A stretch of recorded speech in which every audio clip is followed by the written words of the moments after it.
हाँ जी, तो शायकीन क्रिकेट आपका अपना पीएसएल का जो एक मुकाबला है, पाकिस्तान का प्रीमियम टूर्नामेंट है और फेस्टिविटी का एक जो समा होता है पीएसएल शुरू होने के बाद, वो अपना जारी व सारी है। और पीएसएल के जितने भी जो है वो फ्रेंचाइजेज़ हैं, वो बड़ी ज़बरदस्त उन्होंने अपनी जो है वो टीमों का ड्राफ्ट किए हैं, बड़ी बैलेंस इस बार नज़र आ रही है। मेरे ख्याल से कुछ ही पीएसएल ऐसे रहे हैं कि जिनमें ये प्रिडिक्ट करना बहुत मुश्किल रहा हो कि कौन सी टीम जो है वो इस बार सबसे मजबूत है। तमाम की तमाम टीम्स ने जो है वो अच्छी ड्राफ्टिंग की है, अच्छे प्लेयर्स पिक किए हैं। मगर जिस चीज़ का जो है वो ज़िक्र करना ज़रूरी है या जिन चीज़ों के ऊपर बात करना ज़रूरी है, वो आज ये है कि वो कौन से ऐसे टैलेंटेड प्लेयर्स हैं, लाइक बहुत से ऐसे टैलेंटेड प्लेयर्स हैं जो इस ड्राफ्ट में पिक नहीं हो सके। बहुत से स्टार परफॉर्मर्स हैं डोमेस्टिक के, बहुत से ऐसे लड़के हैं जिनका इतना ज़्यादा नाम नहीं है, लेकिन उनकी परफॉर्मेंसेस देखें तो जो है वो आपको वो नज़र आएंगे, वो स्टैंड आउट करते नज़र आएंगे। फिर कुछ ऐसे एक्सट्रीम टैलेंट्स हैं कि जिनको पीएसएल में या मौका मिला या नहीं भी मिला, तो वो जो है वो डोमेस्टिक में या इधर उधर जो है वो अपना लोहा मनवा रहे हैं। कुछ को मौका मिला, जैसे कासिम अकरम है, मूसा खान है, इनको पीएसएल के अंदर मौका मिला, लेकिन उस तरह से ये अपॉर्चुनिटीज़ को ग्रैब नहीं कर पाए, क्योंकि कुछ उसमें ये भी फैक्टर रहा कि उनको उनके टैलेंट के अकॉर्डिंग जो है वो पोजीशंस नहीं दी गई। मूसा खान ने अभी जो है वो कायदे-ए-आज़म ट्रॉफ़ी और जो पूरा एक डोमेस्टिक सीज़न खेला है, उसमें लंबे क्रिकेट के अंदर बड़ी ज़बरदस्त उनकी परफॉर्मेंसेस रही। कायदे-ए-आज़म ट्रॉफ़ी के अंदर, प्रेसिडेंट कप और इधर उधर जितने भी ये सारे रहे हैं, उनके अंदर बड़ी अच्छी परफॉर्मेंसेस है। तो कुछ नाम जो है वो मेरे सामने है, कुछ जो है वो ऐसे लोग जो ड्राफ्ट के अंदर पिक नहीं हो सके, और कुछ ऐसे लोग जो कि पिक हुए हैं, उनकी जगह पर कुछ अच्छे लड़के जो है वो शामिल किए जा सकते थे। और उसके अलावा फिर प्लेइंग 11 के अंदर जो है वो जिस तरह से कुछ प्लेयर्स को एंडोर्स किया जा रहा है और कुछ टैलेंटेड प्लेयर्स को बेंच पे बिठाया जा रहा है, तो उसके ऊपर बात करना बड़ा ज़रूरी है। क्योंकि पीएसएल असल में तो जो है वो ये कुछ लोग हैं, कुछ टीम्स हैं जो कि अपना पैसा लगा के इसके अंदर इन्वेस्ट करके जो है वो इसे अपनी टीमें लाते हैं और अपनी मर्ज़ी के प्लेयर्स लाते हैं जो उनको पसंद होते हैं, उससे जो है वो एक अपना टीम का एक बिल्डअप बनाते हैं। लेकिन असल में पीएसएल का जो मकसद है वो ये है कि पाकिस्तान को इससे प्लेयर्स भी तो मिलने चाहिए, पाकिस्तान को इससे ऐसे स्टार्स भी तो मिलने चाहिए जो कि पाकिस्तान को सर्व कर सके, पाकिस्तानी क्रिकेट को जो है वो इंटरनेशनली सर्व कर सके। तो ऐसे प्लेयर्स के लिए जो है वो आपको आपको देखना पड़ता है, आपका जितने भी मैनेजमेंट है और सारे जितने भी स्टाफ हैं, उनको देखना पड़ता है कि कौन सा ऐसा प्लेयर है कि जिसके अंदर इतना स्किल है कि वो पाकिस्तान को रिप्रेजेंट कर सके, और क्या हम उसके साथ ज़्यादती तो नहीं कर रहे, क्या हम पाकिस्तान के साथ ज़्यादती तो नहीं कर रहे। उसे बेंच पे बिठा के सबसे पहले तो उन प्लेयर्स के नाम जो है वो कुछ जो मेरे जहन में है ऐसे नाम कि जिनको इस पीएसएल के अंदर होना चाहिए था, लेकिन वो इस पीएसएल के ड्राफ्ट में ही पिक नहीं हो सके। किसी भी टीम ने जो है वो उनमें इंटरेस्ट नहीं शो किया। सबसे पहले नाम ले लेते हैं वो कि जिन जो पीएसएल में पहले सेलेक्ट हो चुके हैं, मगर उनको जब मौके मिले तो उस तरह से ना वो खुद से जो है वो परफॉर्म कर पाए उतना अपनी कैपेसिटी के अकॉर्डिंग, और ना ही जो है वो उनको सही जगहों पे जो है वो मौके दिए गए। जैसे कि कासिम अकरम एक हैं, मूसा खान है, मूसा खान भी पीएसएल खेल चुके हैं, इस्लामाबाद की जानिब से खेल चुके हैं, लास्ट ईयर गालिबन वो कराची की जानिब से खेले थे। फिर कासिम अकरम कराची की जानिब से खेले हैं, फिर उन्हें जो है वो इस्लामाबाद ने पिक किया था लास्ट ईयर, लेकिन वो उनकी जानिब से खेल नहीं सके थे, मतलब वो बेंच पे ही रहे थे। मुबस्सिर खान है, इस्लामाबाद ने उन्हें पिक किया था लास्ट ईयर, लेकिन वो उन्हें भी जो है वो बेंच पे बिठा के गालिबन कोई एक आधा मैच शायद मिला हो, जो कि मुझे अभी सही तरह याद नहीं है, लेकिन उनको भी जो है वो बेंच पे बिठा के उनकी भी स्ट्रेंथ जो उनकी है उसके अकॉर्डिंग उन्हें यूटिलाइज़ नहीं किया गया। कासिम अकरम बहुत ज़बरदस्त टैलेंट है, बैटिंग ऑलराउंडर है। मुबस्सिर खान बहुत ज़बरदस्त टैलेंट है, बैटिंग ऑलराउंडर है, डाउन द ऑर्डर बैटिंग भी करते हैं, मिडल में भी बैटिंग करते हैं, और उसके साथ साथ बहुत अच्छे एक हैंडी बॉलर भी हैं। इसके साथ साथ जो है वो मूसा खान बहुत ज़बरदस्त डोमेस्टिक परफॉर्मर है। इस साल तो उनका जो डोमेस्टिक का रिकॉर्ड है फर्स्ट क्लास के अंदर, कायदे-ए-आज़म ट्रॉफ़ी में, प्रेसिडेंट कप में, वो बहुत ज़बरदस्त रहा है। और कई ओकेशंस पे उन्होंने था टी20 का टूर्नामेंट, चैम्पियंस टी20 टूर्नामेंट, उसमें भी लाहौर की जानिब से गालिबन उन्होंने बड़ी ज़बरदस्त बॉलिंग करवाते रहे हैं, मगर ड्राफ्ट में किसी भी टीम ने उनके अंदर इंटरेस्ट शो नहीं किया। अगर सिर्फ उनके जो है वो इस साल के स्टैट्स देखे जाते तो वो बहुत ज़बरदस्त से आप उनको सेलेक्ट कर सकते थे। फिर अमाद बट एक बहुत ज़बरदस्त टैलेंट है कि जिनको कंटिन्यूसली इग्नोर किया जा रहा है। अमाद बट का अभी तो मैं आपको जो है वो पहले तो ये बता दूं कि वो पाकिस्तान की टीम में जो है वो सिलेक्ट हुए थे 2016 के अंदर, मगर उन्हें जो है वो मौका नहीं मिला। उसके बाद वो टीम से बाहर हुए और फिर डोमेस्टिक के अंदर भी उन्हें जो है वो उस तरह से मौका नहीं दिया जा रहा। पीएसएल में जो है वो उन्हें टीम्स उनके अंदर इंटरेस्ट नहीं शो करी, हालांकि वो बहुत ज़बरदस्त बॉलिंग ऑलराउंडर हैं। वैसे तो वो एज अ बॉलर उन्होंने स्टार्ट किया था और फिर उन्होंने अपनी बैटिंग के भी जो है वो कुछ क्लिम्स दिखाए थे और एक ज़बरदस्त बैट्समैन भी हैं। आप यूँ तो ना कहें कि जी वो कोई बहुत टेक्निकल बैट्समैन है, लेकिन एक अच्छे हैंडी बैट्समैन है कि जहाँ पर टीम को ज़रूरत हो वहाँ पर वो खड़े हो सकते हैं, वहाँ पर जो है वो टीम को सपोर्ट कर सकते हैं। उनका डोमेस्टिक के अंदर परफॉर्मेंस ये है कि इस साल फर्स्ट क्लास के जो 2 टूर्नामेंट हुए हैं, एक कायदे आज़म ट्रॉफ़ी और एक जो है वो प्रेसिडेंट कप। कायदे आज़म ट्रॉफ़ी में वो सियालकोट की टीम को जो है वो लीड कर रहे थे और वहाँ से उन्होंने सियालकोट की टीम को लीड करते हुए, कैप्टनसी करते हुए उन्होंने अपनी परफॉर्मेंस भी साथ साथ दिखाई और सियालकोट की टीम को टाइटल जितवाया कायदे आज़म ट्रॉफ़ी का। दूसरे नंबर पे वो फिर प्रेसिडेंट कप के अंदर जो है वो पीटीवी की तरफ से नुमाइंदगी कर रहे थे, उनकी कप्तानी कर रहे थे और उनकी कप्तानी करते हुए उन्होंने पीटीवी को भी जो है वो प्रेसिडेंट कप का जो फाइनल है वहाँ तक पहुँचाया, फिर फाइनल जितवाने में मदद की। कायदे आज़म ट्रॉफ़ी के अंदर उनकी जो परफॉर्मेंस थी वो अपनी भी उन्होंने फाइनल के अंदर 2 में से 1 इनिंग्स में 5 लिया था और इसके साथ साथ उन्होंने बैटिंग में भी 65 रन्स जो है वो किए थे, जो कि बहुत कुशल थे। आप अगर 5वें दिन की बैटिंग या चौथे दिन की बैटिंग बड़ी डिफ़िकल्ट होती है, फिर बॉलिंग करना, बॉलिंग में भी 5 लेना, बैटिंग में भी जो है वो 50+ स्कोर करना और अपनी टीम को फाइनल जैसे प्रेशर मैच के अंदर जो है वो कैप्टेंसी करते हुए मैच जितवाना और टीम को जो है वो बाउंड्री लाइन के पार ले जाना, ये कोई आम बंदे का स्किल नहीं होता, ये बड़ी महारत की चीज़ है जो कि अम्माद भट्ट ने बखूबी और फिर एक साल के अंदर दो बड़े टूर्नामेंट डोमेस्टिक के जिनको जो है वो लीड करते हुए उन्होंने अपनी टीम को जिताया। तो वो एक ऐसे प्लेयर हो सकते थे कि जिनके ऊपर बैंक किया जा सकता था, जिनको जो है वो यूटिलाइज़ किया जा सकता था या जिनको ड्राफ्ट के अंदर सेलेक्ट करके कोई भी टीम, कोयटा के पास अभी फ़हीम अशरफ है, उन्होंने फ़हीम अशरफ को प्लेटिनम में पिक किया, लेकिन सिल्वर या गोल्ड के अंदर अगर अमाद भट्ट को पिक किया जाता तो वो कोई बुरे प्लेयर नहीं थे, वो बहुत अच्छे और डोमेस्टिक में परफॉर्म करके हैं, तो उनका एक कॉन्फिडेंस लेवल भी डिफरेंट है, तो वो आपको जो है वो अच्छे मैचेस जितवा सकते थे। दूसरी जानिब अगर देखा जाए तो खैर और भी बहुत से नाम हैं, अभी मैंने 4 नाम लिए हैं। शमाइल हुसैन है जो कि बहुत ज़बरदस्त प्लेयर हैं, इस्लामाबाद की तरफ से लास्ट ईयर सेलेक्ट हुए थे लेकिन उन्हें मौका नहीं मिला, अंडर 19 से आए हैं, बहुत ज़बरदस्त बैट्समैन डोमेस्टिक के अंदर। उन्होंने भी इस साल लंबी क्रिकेट में बड़ा अच्छा सर्व किया है अपनी टीम्स को और बड़ा अच्छा परफॉर्म किया है। फिर अजान अवैस आपके डोमेस्टिक टॉपर है बैटर्स के अंदर लंबी क्रिकेट में। अजान अवैस को जो है वो ना उनको सियालकोट की जाने से नेशनल T20 के अंदर सेलेक्ट किया गया था क्योंकि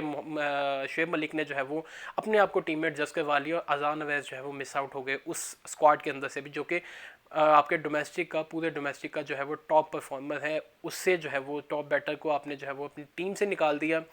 फिर पीएसएल के अंदर भी किसी भी टीम ने उनके अंदर जो है वो इंटरेस्ट शो नहीं किया। दूसरी जानिब शुएब मलिक जैसे प्लेयर्स जो कि अभी अपने कैरियर का बहुत इख्तिताम कर चुके हैं, कहने को लोग उनके या उनके फैंस कहते हैं कि जी बहुत फिट हैं, वो कहीं पे आपको छुपते नज़र नहीं आते, लेकिन कल उनकी बैटिंग देखकर कोयटा की जानिब से जो है वो, चाहे कोयटा एक बहुत डाउन पोजीशन में आ गई थी, लेकिन एक साइड पे उनके रूसो खड़े थे, दूसरी साइड पे शुएब मलिक खुद थे। रूसो जो है वो एक जानिब से प्रॉपर अटैक कर रहे थे, साथ जो है वो अपनी विकेट भी उन्होंने बचाई हुई थी, मगर शुएब मलिक की जानिब से कोई इंटेंट नहीं शो किया जा रहा था कि वो कोई शॉट मेकिंग करना चाह रहे हैं, वो सिर्फ सिंगल्स लेकर रोसो को सामने लेके आ रहे थे। वो कोई भी जो है वो ऐसी अटैम्प्ट नहीं कर रहे थे जिससे लगे कि इतना बड़ा टोटल जो है वो चेज़ करने की तरफ ये टीम जा रही है। तो एट द एंड सिचुएशन ये बनी कि रूसो ने जो है वो हिट करते हुए, रिशाद को हिट करते हुए उन्होंने अपनी विकेट गंवा दी और वो बहुत बड़ी विकेट थी। अगर राइडे रूसो खड़े होते तो वो मुमकिन था कि वो शायद, था तो वैसे बहुत मुश्किल, लेकिन वो अपनी टीम को जो है वो बाउंड्री पार लेके जा सकते थे और अपनी टीम को मैच जितवा सकते थे, उनके अंदर इतनी कैपेबिलिटी थी। लेकिन साथ में जब इतना एक्सपीरियंस प्लेयर है तो उससे भी कोई रिस्पॉन्सिबिलिटी शो करनी चाहिए। लेकिन शुएब मलिक कल वाज़े तौर पर नज़र आ रहे थे, ना बॉलिंग के अंदर ना बैटिंग के अंदर उनकी जान नज़र आ रही। 2 मैच खेल चुके हैं, दोनों में उनकी परफॉर्मेंस ज़ीरो है और टीम के ऊपर एक लायबिलिटी नज़र आ रही है। इवन सिर्फ आप पीएसएल की तरफ ना जाएं कि जी आपने जो है वो पीएसएल को आप 2 मैचेस हुए आप टारगेट करना शुरू कर दिए, आप नेशनल T20 के अंदर चले जाए जहाँ पे उन्होंने अपनी टीम के मेंटोर भी थे, कप्तानी भी की और कप्तानी करने के साथ साथ उन्होंने जो एज अ प्लेयर परफॉर्म जो करना बनता था उनका एज अ सीनियर प्लेयर, या जब आपने अपने आप को एक जगह पे डाला है, एक कंपटीशन के अंदर लेके आए हैं, तो भाई आपका बनता भी है कि आप उस तरह से जो है वो परफॉर्म करें। लेकिन शुएब मलिक उस तरह से परफॉर्म नहीं कर पा रहे। नेशनल T20 के अंदर भी मुकम्मल तौर पर कोई एक भी परफॉर्मेंस ऐसी नहीं थी कि जिसे आप कहा जा सके कि जी इन्होंने कुछ परफॉर्म किया है। कोई एक भी मैच ऐसा नहीं था जहाँ पे उनकी किसी परफॉर्मेंस को याद किया जा सके। शुएब मलिक वहाँ पे टोटल फ्लॉप थे। तो कोयटा की क्या मंतक है इस चीज़ के अंदर, वो जो मुझे समझ आती है, मैंने उनका नबील हाशमी जो उनके सारी चीज़ें देखते हैं, उनके जो मैनेज करते हैं उनके कोयटा की टीम को, उनका जो है वो मैं इंटरव्यू सुन रहा था, वो बता रहे थे किसी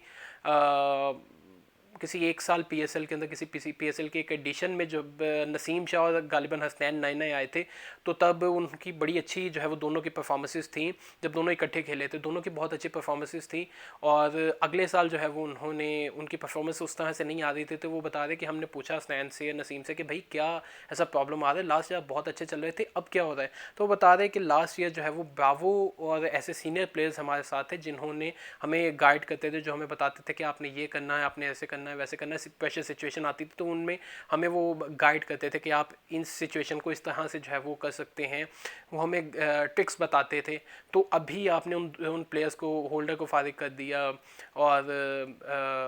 ड्रेवन डीजे ब्रावो को आपने जो है वो टीम में सेलेक्ट नहीं किया, तो उसकी वजह से सारा प्रेशर हमारे ऊपर आ गया। हम इस चीज़ को एज अ न्यू कमर हम अंडरस्टैंड नहीं कर पा रहे, इन सिचुएशंस को, इन प्रेशर को हैंडल नहीं कर पा रहे। तो उनकी एक जो है वो ये भी माइंडसेट है कि इस वजह से भी जो है वो, अब आप देखेंगे कि वो कुछ पुराने प्लेयर्स पे या जो एक्सपीरियंस प्लेयर्स हैं उनकी तरफ जा रहे हैं, मगर आपको ये भी तो देखना पड़ता है कि भाई वो जो आप एक्सपीरियंस प्लेयर की तरफ जा रहे हैं, क्या उसकी परफॉर्मेंस वो कर भी सकता है कि नहीं। अब आमिर है, आमिर भी पुराना प्लेयर है, एक्सपीरियंस प्लेयर है, लेकिन आमिर के अंदर कैपेबिलिटी अभी भी स्टिल है कि वो अपनी टीम को जो है वो मैचेस जितवा सकते हैं। वो अपने 4 ओवर्स का कोटा बड़े ज़बरदस्त तरीके से पूरा कर सकते हैं। गालिबन कल आमिर को भी जो है वो मार पड़ी, लेकिन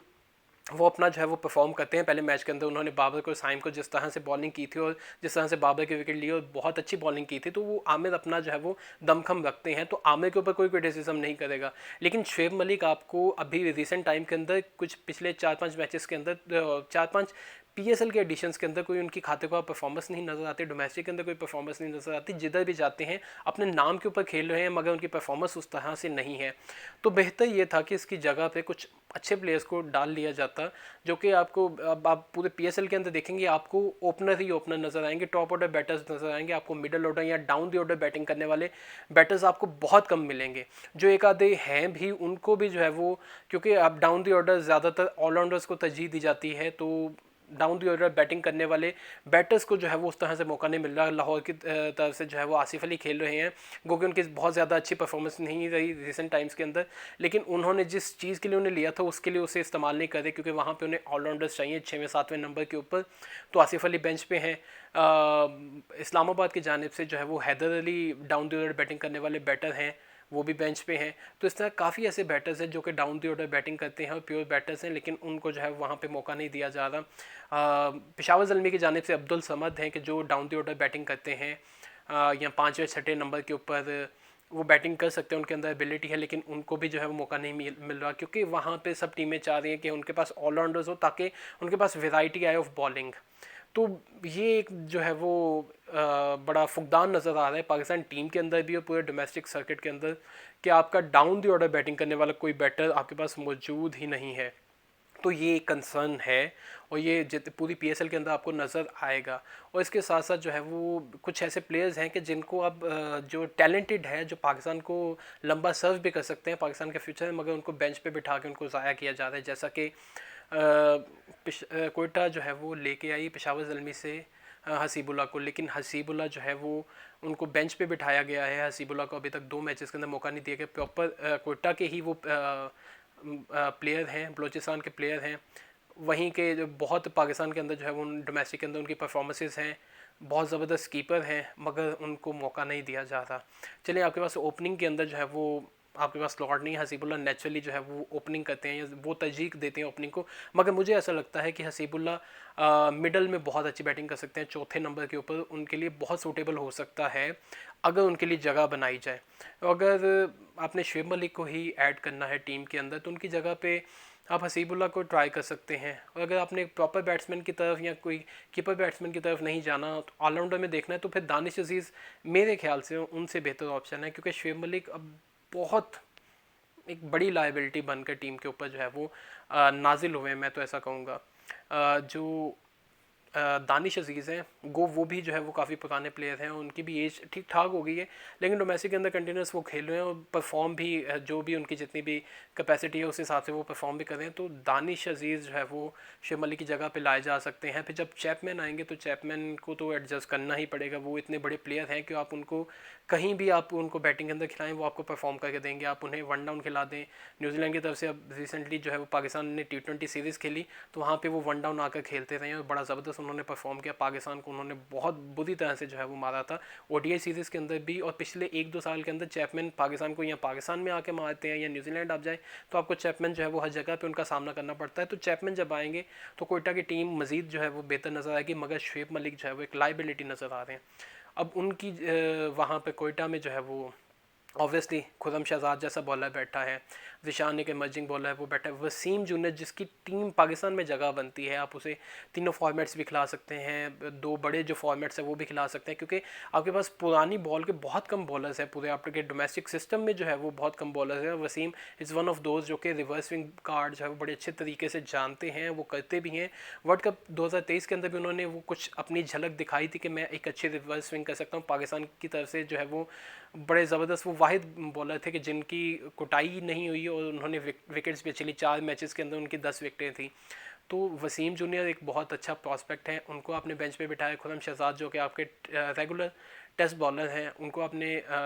बिठाया हुआ है। जिशान जो कि इमर्जिंग प्लेयर हैं, बड़े ज़बरदस्त फास्ट बॉलर हैं, उनको आपने बिठाया हुआ है। इसके साथ साथ जो है वो आपने और फिर 3 स्पिनर्स ऐड कर लिए हैं, तो ये थोड़ा आपके बैलेंस को भी आउट करता है। तो ऐसे प्लेयर्स को जिनकी जगह बनती है टीम प्लेइंग 11 के अंदर जगह बनती है उनको मौका ना दिया जाना, मैं समझता हूँ उन प्लेयर्स के साथ भी ज़्यादती है और पाकिस्तान के सिस्टम के साथ, पाकिस्तानी टीम के साथ और क्रिकेट स्ट्रक्चर के साथ ज़्यादती है। साद मसूद एक बहुत ज़बरदस्त ऑलराउंडर है, डाउन द ऑर्डर बैटिंग करता है, बहुत ज़बरदस्त उसकी रेंज है और अच्छी शॉट्स लगा सकता है, साथ वो बॉलिंग भी करता है, लेग स्पिनर है। अब उसे ऐड कर सकते हैं इस्लामाबाद में, लेकिन इस्लामाबाद के पास ऑलराउंडर्स की वैसे ही बहुत भरमार है, वो इमाद वसीम को मौका नहीं दे पा रहे। तो यहाँ पे जो है वो बाकियों को किस तरह से जो है वो एकोमोडेट करेंगे, नवाज़ को वो मौका नहीं दे पा रहे, तो मेरे ख्याल से साद मसूद को होना चाहिए, लेकिन वो उनको एकोमोडेट ही नहीं कर पा रहे, उनके पास उनके लिए जगह ही नहीं बना पा रहे, इवन वो हैदर अली के लिए जगह नहीं बना पा रहे। तो बहुत से ऐसे प्लेयर्स हैं जो कि इन प्लेइंग 11 के अंदर जो है वो मिस आउट कर रहे हैं। तो मेरे ख्याल से इन टीम्स को और PSL मैनेजमेंट को ये सोचना चाहिए कि जो टैलेंट है उनको कम से कम जो है वो प्लेइंग 11 के अंदर जिनकी जगह लाजमी बनती है उनको बनानी चाहिए। और उम्मीद करते हैं कि अगले साल जो है वो 2 टीमें इजाफी ऐड होंगी, ताकि जितने भी आपके प्लेयर्स पीछे रह जाते हैं जो कि आपके डोमेस्टिक परफॉर्मर्स होते हैं उनको भी मौका मिल सके और वो 2 टीमें बढ़ने से वो प्लेयर्स भी सिस्टम के अंदर जो है वो आ सकें, अपनी परफॉर्मेंस दिखा सकें, अपनी एबिलिटीज़ दिखा सकें। तो नाज़रीन, ये थी आज की वीडियो, मुझे दीजिए इजाज़त, अल्लाह हाफ़िज़।